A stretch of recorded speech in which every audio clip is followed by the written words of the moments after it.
Welcome back. It's your boy, Tatermeister. My hair's a little messed up. Alright, here we are with part 2 of Road to the New Mutants! Yep. So this time, it's time for X2. Also known as X-Men 2. Also known as X-Men, X2, X-Men United. This has a lot of titles. Yeah. So, this movie's regarded as one of the best sequels ever made, one of the best comic book movies ever made, and some people even regard it as the best movie in this series. Now, do I think this movie deserves all the praise? Do I think this movie is the best? Well, I won't get into my thoughts yet, but basically to summarize, yeah, I do like the movie a lot. It's pretty great, but it's not flawless. I'll get into that later, but what do you think, Mr. Kitty Buns?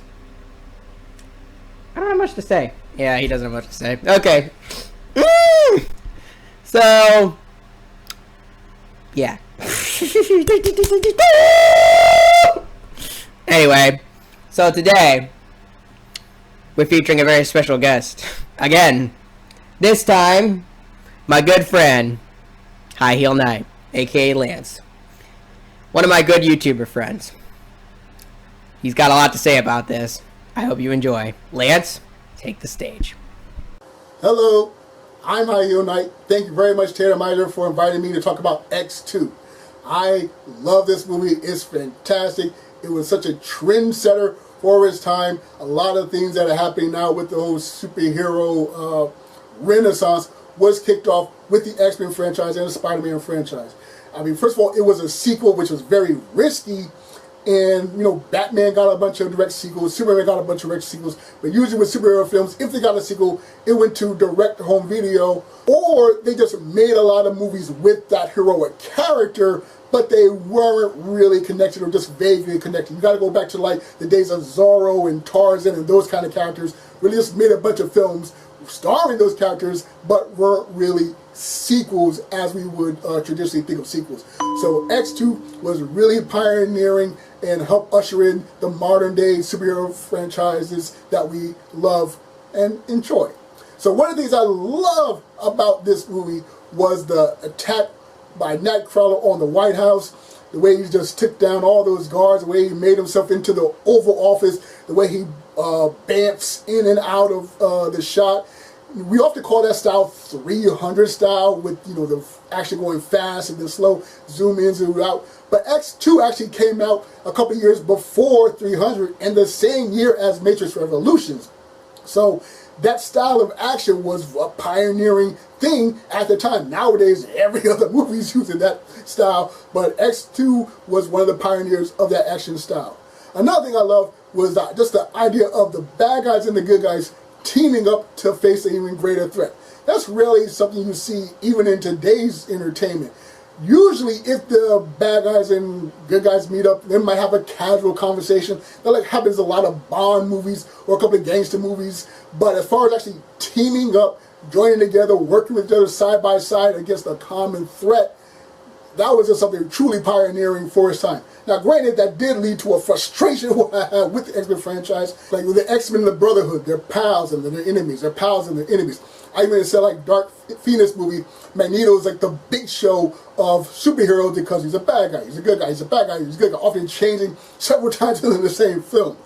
So while I'm frustrated about the X-Men and their frenemy relationship now, back then with X2, it was another pioneering aspect. Now, as far as negatives, I was so frustrated with the underutilization of Cyclops. Cyclops is one of my favorite characters because he's the leader, and I'm the oldest of my family, so I was kind of the leader of my family. So I always liked Cyclops. He was underutilized as far as I concerned in the first movie, but at least he was in the movie. Whereas here in X2, he's barely in the film. He might as well not even be there. I don't know if it's a case of a scheduling conflict with James Marsden, because that is the problem that happened in the third film. Or maybe this writer just didn't have anything to do with Cyclops because they're already juggling so many characters, so they just put him to the side until it was absolutely necessary to put him on screen. Or maybe it was James Marsden himself. Because around that time, he seemed to just get role after role of Second Banana, heroes or love interests. He's the second banana love interest in X-Men, in Enchanted, in The Notebook, in Superman Returns. For some reason, he just found himself doing the second banana role, so maybe he was like, hey, I don't want to be in this movie any more than I have to. Put me in just as a little bit. I'm the second banana actor. Now, as far as another negative was Bobby Drake's family. Iceman's family, the way they just abandoned him, especially the brother. The brother, like, goes off, and then next thing you know, he's calling the authorities, and then the authorities show up, and the family's just ready to let him go. Now, granted, they do establish in the Ant-Man franchise that most humans don't really want anything to do with mutants, and they think mutants are a threat and all of that. But still, this is family we're talking about. And Bobby's brother doesn't even get like a real line. I'm not sure his name is even said on screen. I had to look up on IMDb what the characters' names are. I was expecting it to say like Iceman's father, Iceman's mother, Iceman's brother. But no, the characters do have names. But there really should have been some type of scene establishing the bigotry of the family. Maybe Iceman could have this conversation, say, oh, I'm so happy I'm at Xavier's because my family are jerks, and when they found out I was a mutant, you know, or something to establish why this family would, you know, love their son, their brother in one moment, and then 5 minutes later are ready to kick him to the curb and like let him go. So that's what that really frustrates me about the film. Now, overall, I love this movie. It's really cool. It has a lot of action. It has a lot of special effects that still hold up to this day. If you haven't seen it, I definitely recommend you go check it out. But just with those couple of frustrations, it's almost a perfect film. So with that said, I give X2 an A- grade. Okay, so that's what I thought of X2. Thank you once again, Tater Miser, for inviting me onto your channel to talk about this really cool, amazing superhero sequel pioneering film. I greatly appreciate the opportunity. Once again, I'm High Heel Knight, and as I say on my channel, find inspiration everywhere. Thank you, Lance, for joining the video. I love you, man. You're great. He's one of my closest YouTube friends with Mark. Him and Mark are my closest YouTube friends, and it was nice to have him on this review. So, now for my thoughts. I mean, what the frick hasn't been said about X2 that hasn't been said already? I mean, what Lance said. First of all, I'll say this. The intro scene with Nightcrawler is the best intro scene of all the X-Men films. I will say that. 100%. I mean, I'll just play a clip from it real quicker.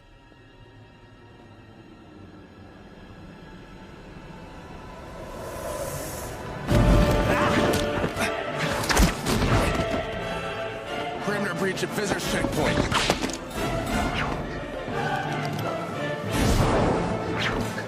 Multiple subjects. Mr. President, security breach. Jackie, leave. Let's get him out to the car.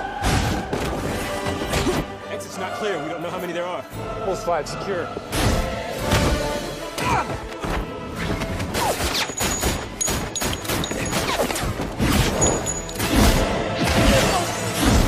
There's something in the corridor. To the shelter. Negative. Not clear.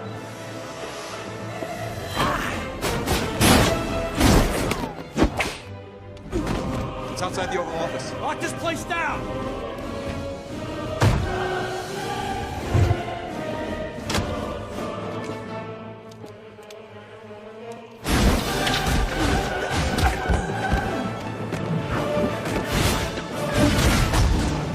Right out the freaking back. That scene sets the tone for the rest of the movie. Like, bro, that was my biggest critique with the first movie, was like no sign of Nightcrawler. X2 starts, boom, Nightcrawler shows up beating everybody up in the freaking White House. It's just whooping damn dude. It's freaking amazing. But just when you think it couldn't get better, we have a scene like the Magneto scene where he escapes, which is also a phenomenal, iconic scene. I'll play a clip for that. You're clear.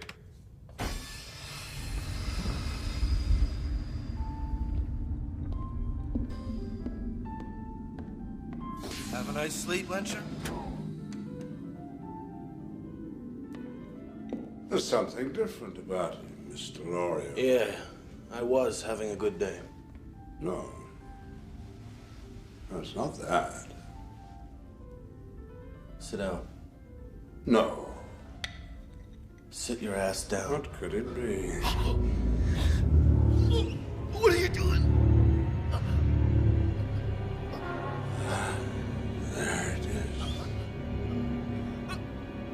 Too much iron in your blood.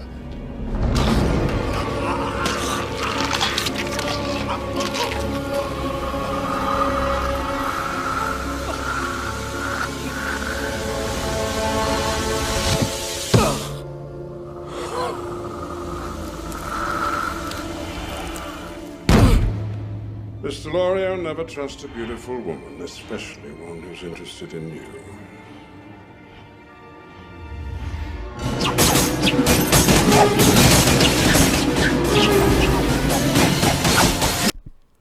I mean, bro, every minute of this film has iconic, amazing, incredible scenes. Now, do I think the movie's flawless? No, obviously not. I said before, I don't think this is the best X movie, but it is an incredible sequel, and one of the best sequels ever made, as far as sequels go. As a movie, it's not the best, but as a sequel, it does everything a sequel's supposed to do. It adds great characters. It adds great writing. It expands upon the story of the first movie. It is incredible.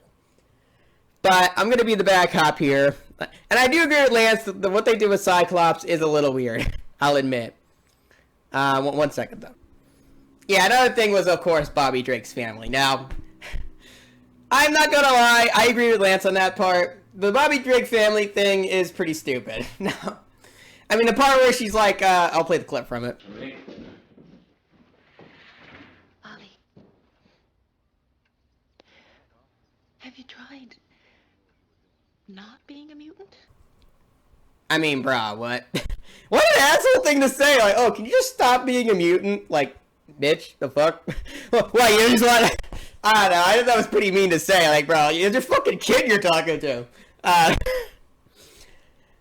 mean, there's a lot of great things in this movie, but I think it's just some of the writing and some of the direction could have been touched upon. Now, it's greatly improved from the first movie, for sure.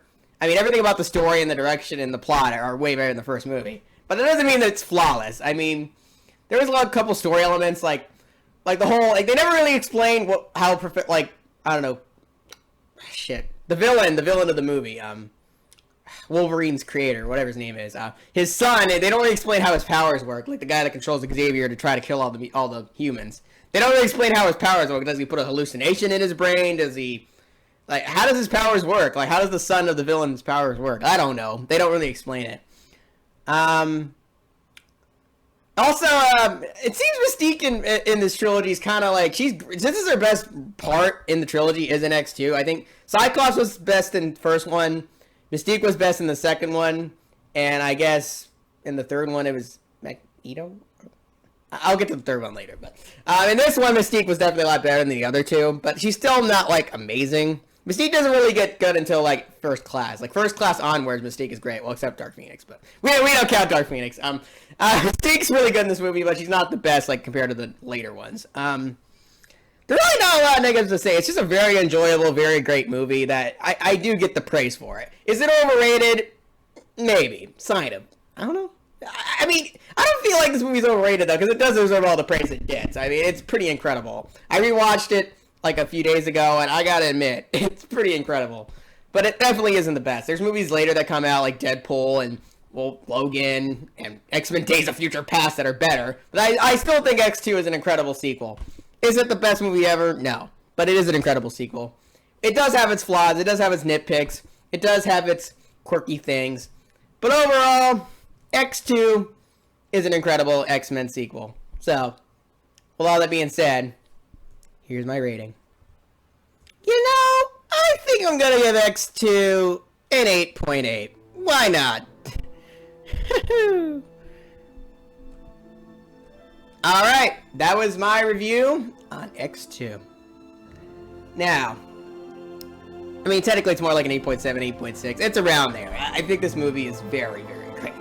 It is exceptional. It's definitely the best of this trilogy. And I'm really excited to talk about X3, because you guys might like my opinion on that one. You're gonna be like, Tate, what? I think it's a kind of a controversial opinion. Fucking knows. Anyway, so, thank y'all for watching Lord of the New Mutants, Part 2. Part 3 will be coming in a few days. This weekend. Probably Friday or Saturday. Whatever certain Vince. Certain Vince is coming up next. He's on the next one. But anyway, guys, thank y'all for watching, and the Tatumeister is signing out for Road to New Mutants. See you all later, X-Men. X-Men 2, X-Men United, Bowman.